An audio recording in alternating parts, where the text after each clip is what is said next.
राम राम भाई सारा ने। हाँ। मैंने सोचा था पहले कि कभी मैं ऑनरेबल प्राइम मिनिस्टर से मिलूंगा तो मैं उनसे बउआ के स्टाइल में वही कहूंगा जो मैंने बहुत सारे हजारों लोगों को कहा है। सो नमस्ते सर, मैं बउआ बोल रहा हूँ। कुछ सुना ही दो और तो क्या। क्योंकि लोग मेरा सुन सुन के थक जाते हैं।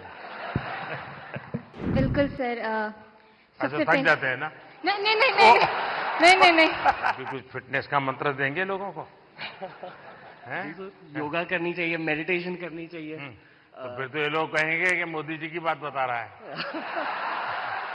तो फिर कहेंगे तुम बीजेपी वाले हो गए हो। ये भी आज की दुनिया का इंसान है, कुछ बताएगा हमें। तो चलिए शुरू करते हैं। बताओ जरा अपना वाक्य। राम राम भाई सारा ने। हाँ। बहुत बहुत बधाई। बहुत बहुत धन्यवाद। सुनाइए सबको और चैलेंज भी दे दीजिए आप तो। चैलेंज तो ये है भाई, मतलब डेली वर्कआउट करना। आप कुछ भी काम करते हो, क्योंकि नुगारा दुनिया में 2.5 सुख है। पहला सुख निरोगी काया, दूसरा अच्छी नींद और आधे में आ जा और बच्चा और सब कुछ है। तो भाई पहला सुख निरोगी काया, तो अपनी हेल्थ ही काम करो। चाहे आप कोई भी काम करते हो, थोड़ा बहुत टाइम अपने थी काटो जरूर। बहुत बहुत बधाई।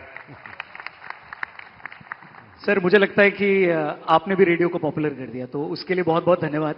और अक्सर जब मैं रेडियो में प्रोग्राम करता हूं और लोगों से रेडियो के बारे में बात करता हूं, और मुझे अच्छे से याद है जब मन की बात प्रोग्राम शुरू होने वाला था, तब हमने यही कहा था कि हमारी इंडस्ट्री में और एक व्यक्ति आ रहे हैं। हमने इतने सालों से काम किया, लेकिन शायद वो फर्स्ट डे से ही सारे रिकॉर्ड्स तोड़ देंगे, तो उसके लिए बहुत बहुत धन्यवाद। बहुत बहुत बधाई आपको। Thank you Modi ji. और सारी रेडियो फ्रेटर्निटी की तरफ से मैं आपको धन्यवाद कहूंगा, क्योंकि शायद यहां पर रेडियो का मैं इकलौता हूं आपके अलावा जिसको ये अवार्ड मिल रहा है। यहाँ बहुत लोग होंगे जो भी दुनिया में होंगे, और मैं पक्का मानता हूं कुछ लोग तो अपने गीत खुद ही रिकॉर्ड करते होंगे, फिर खुद सुनते होंगे, और घर में अगर माँ गुस्सा करती है तो सुनाते होंगे। बिल्कुल। सबकी तरफ से मैंने सोचा था पहले कि कभी मैं ऑनरेबल प्राइम मिनिस्टर से मिलूंगा तो मैं उनसे बउआ के स्टाइल में वही कहूंगा जो मैंने बहुत सारे हजारों लोगों को कहा है। सो नमस्ते सर, मैं बउआ बोल रहा हूँ।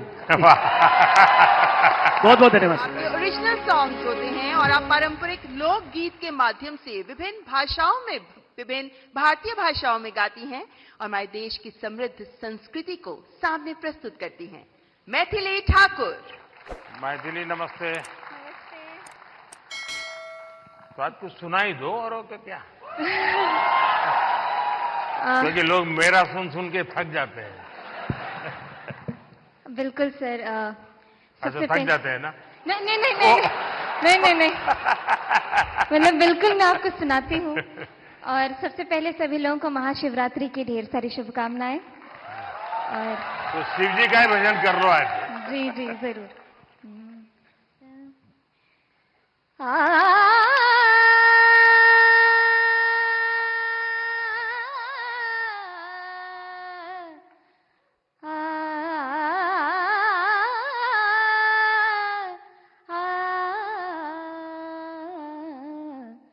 डिमिक डिमिक डमरू कर बाजे, प्रेम मगन नाचे भोला भोला।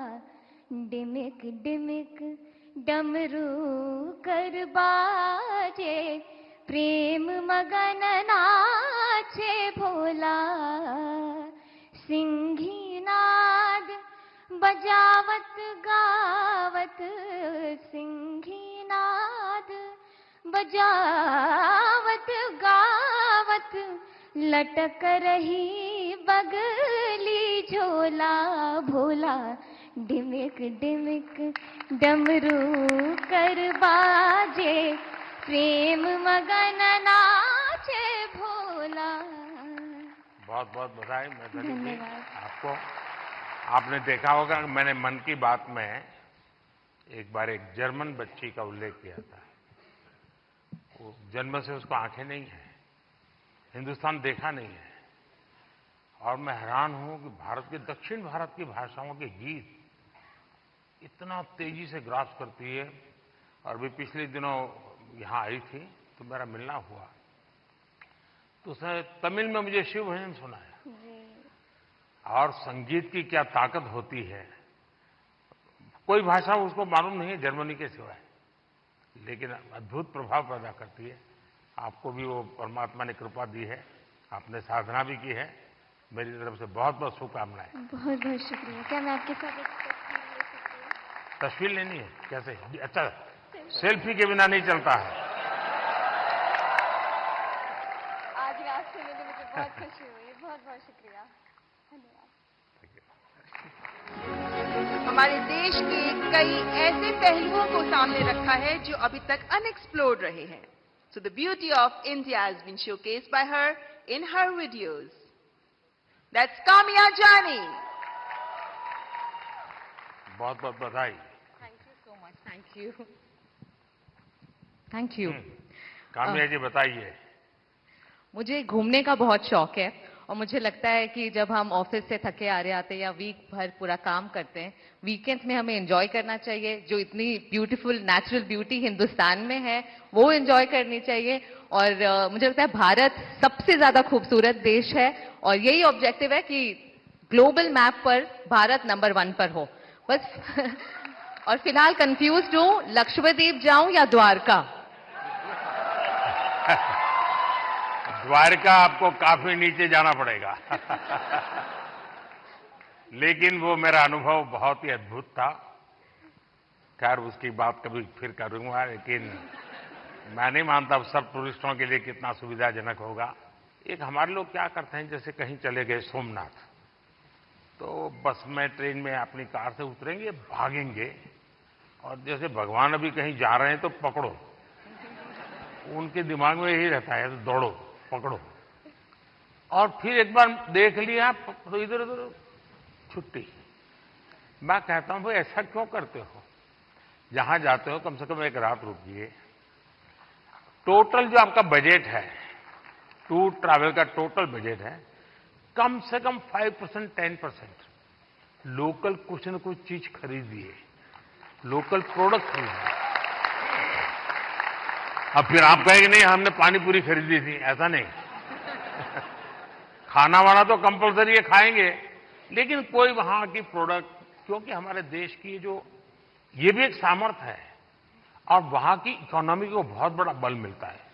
अब जैसे मान लीजिए आप बद्रीनाथ गए और वहीं से थोड़ा एक 5 किलोमीटर दूर मणा गांव गए और मणा गांव से हैंडीक्राफ्ट खरीदा, तो हिंदुस्तान का वो पहला गांव, उसके बाद चाइना आ जाता है, वो पहला गांव, वहां के कुछ चीजें खरीद करके अपने गांव ले जाओगे, देश की एकता को हमेशा हमेशा बनाए रखने में काम आएगा। तो कभी आप ऐसे विषयों को भी अगर प्रमोट कर सकते हैं तो बहुत अच्छा होगा। बिल्कुल। बहुत सारे मंदिर कवर किए हैं मैंने अपने वीडियोस में, और आपका बहुत बड़ा थैंक यू, क्योंकि अब सारे ही मंदिरों को बहुत ही नया रूप मिल चुका है। तो thank you for that. Thank you. मैं विषय पूछना, क्या नींद के संबंध में आप कोई कार्यक्रम करते हैं? कभी कभी एलियंस येटीज के सपने आते हैं। नहीं, मैं इसलिए कह रहा हूं कि सचमुच में नींद की बहुत उपेक्षा हो रही है जी। जबकि पूरी दिनचर्या में पहला टाइम टेबल नींद तय करनी चाहिए। मैं बहुत उल्टा बता रहा हूं आज, क्योंकि मैं उसका भुक्तभोगी हूं। मैं नींद के संबंध में बहुत ही इनडिसिप्लिन हूं। मैं बहुत कम सोता हूं और मेरे सब लोग मुझे डांटते रहते हैं, और कई सालों से मेरी बीमारी आ गई है, मैं बहुत कम सोता हूं। लेकिन मैं चाहता हूं लोग पूरी नींद सोते रहे, ऐसा मैं नहीं चाहता हूं। मैं जगाना, लोगों को जगाना मेरा काम है, लेकिन नींद के संबंध में हम ज्यादा उतने जागरूक नहीं है। कभी उस पर सोचिए ना। जी जी। योग निद्रा करनी चाहिए। योग निद्रा अलग है जी, वहां मत ले जाइए।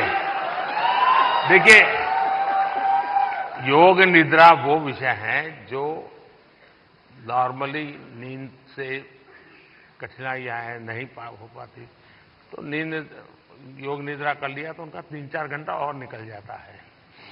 आपके साथ पॉडकास्ट करने का मूड हो रहा है सर। अरे वाह। चलिए, मूड तो हरे के बहुत होते हैं भाई।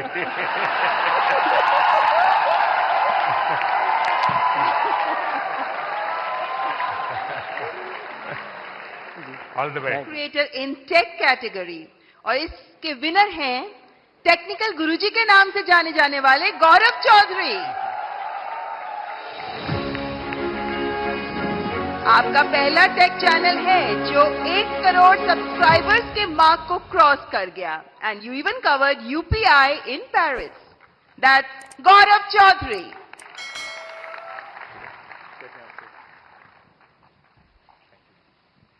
चलिए, अभी आज की दुनिया का इंसान है, कुछ बताएगा हमें। तो चलिए शुरू करते हैं।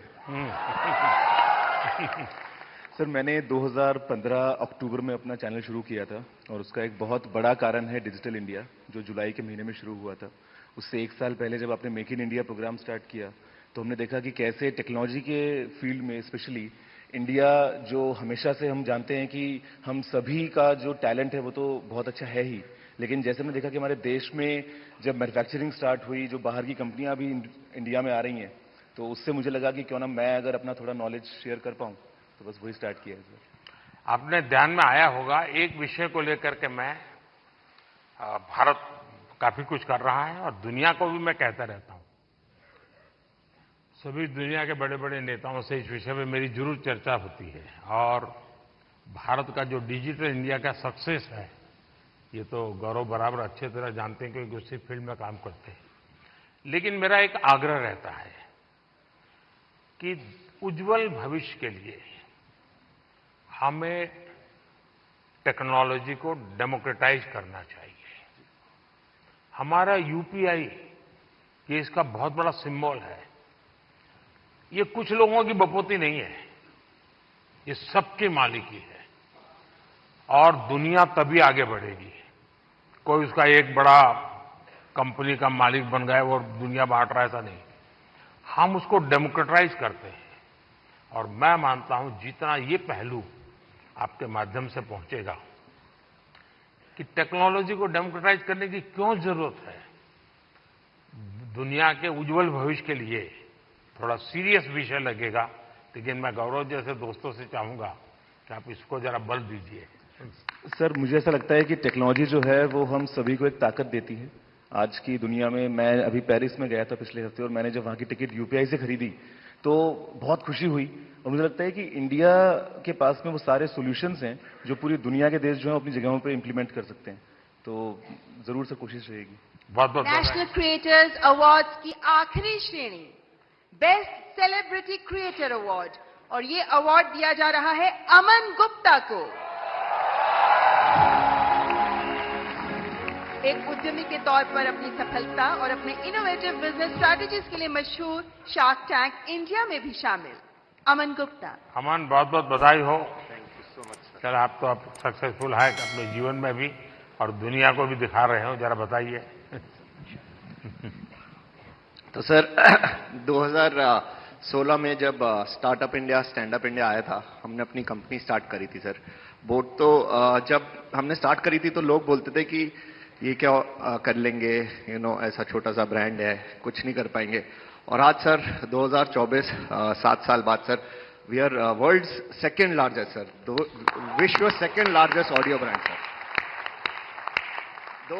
2021 में सर कोविड आया सर, हमारा सारा सामान इंडिया के बाहर बनता था सर। 2021 में आपने मेक इन इंडिया स्टार्ट किया सर, यहाँ पहन के घूमते हैं सर प्राउडली हम। और सर आज की time sir 70% of our products are now made in India sir. तो सर अभी अगला हमारा बस यही विजन है सर कि इंडिया से कोई ब्रांड, अच्छा ब्रांड इंडिया से बाहर जाए। और जैसे यहाँ पे जब कोई फिरंगी प्रोडक्ट आता है और लाइन लगती है, हम चाहते हैं फिरंगी भी हमारा प्रोडक्ट लाइन लगा के खरीदे सर। बहुत बहुत बधाई। बहुत बहुत बधाई। Thank you sir.